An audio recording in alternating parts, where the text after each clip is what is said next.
Bismillah, Assalamualaikum warahmatullahi wabarakatuh.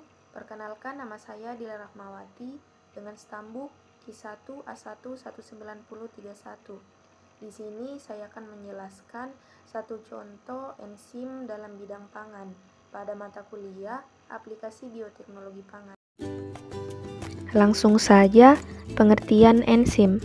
Enzim merupakan sekelompok protein yang mengatur dan menjalankan perubahan-perubahan kimia dalam sistem biologi.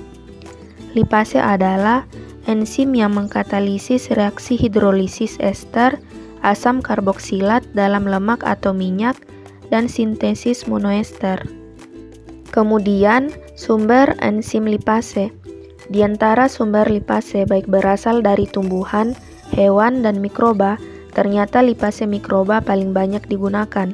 Hal ini disebabkan karena mikroba dapat dengan mudah dibudidayakan.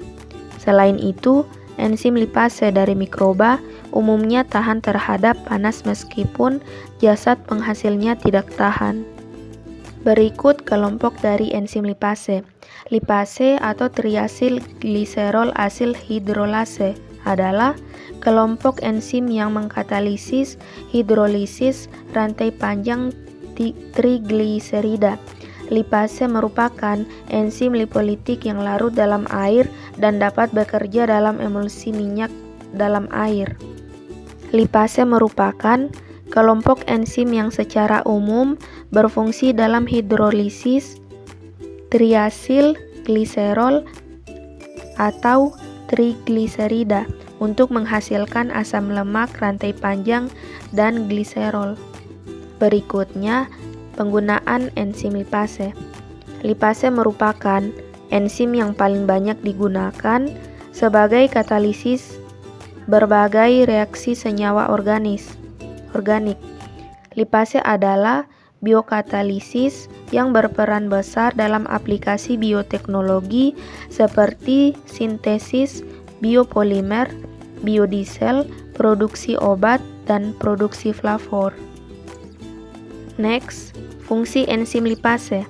Berdasarkan fungsi fisiologisnya, enzim lipase mempunyai peranan penting menghidrolisis lemak dan minyak menjadi asam lemak gliserol yang dibutuhkan dalam proses metabolisme. Enzim lipase ini dapat memecah ikatan ester pada lemak sehingga menjadi asam lemak dan gliserol. Selanjutnya, peran enzim lipase di industri pangan. Lipase banyak digunakan di berbagai industri karena memiliki potensi yang cukup besar dan banyak memberikan kontribusi. Salah satunya pada industri pangan.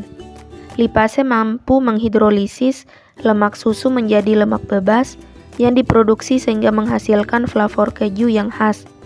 Lipase dapat dihasilkan oleh beberapa genus diantaranya Aspergillus, Bacillus, Pseudomonas, Geobacillus, dan Thermus. Proses produksi enzim lipase. Lipase dari bakteri diawali dengan penanaman bakteri dari media fermentasi yang terdiri dari komposisi gum arab 5%, pepton 1%, minyak zaitun 10% dengan kondisi optimum pertumbuhan bakteri sebagai berikut. Waktu inkubasi 24 jam, suhu 35 derajat Celcius dan pH 8. Terakhir, proses menghasilkan enzim lipase. Produksi enzim lipase akan meningkatkan jika ada induser yang sesuai dalam medium. Tanpa induser, enzim lipase tetap diproduksi, tetapi dalam jumlah yang kecil. Induser ialah zat yang ditambahkan ke dalam medium produksi enzim untuk memicu produksi enzim lipase dari bakteri tersebut. Itu saja presentase dari saya mengenai enzim yang berperan dalam bidang pangan. Sekian, terima kasih. Assalamualaikum warahmatullahi wabarakatuh.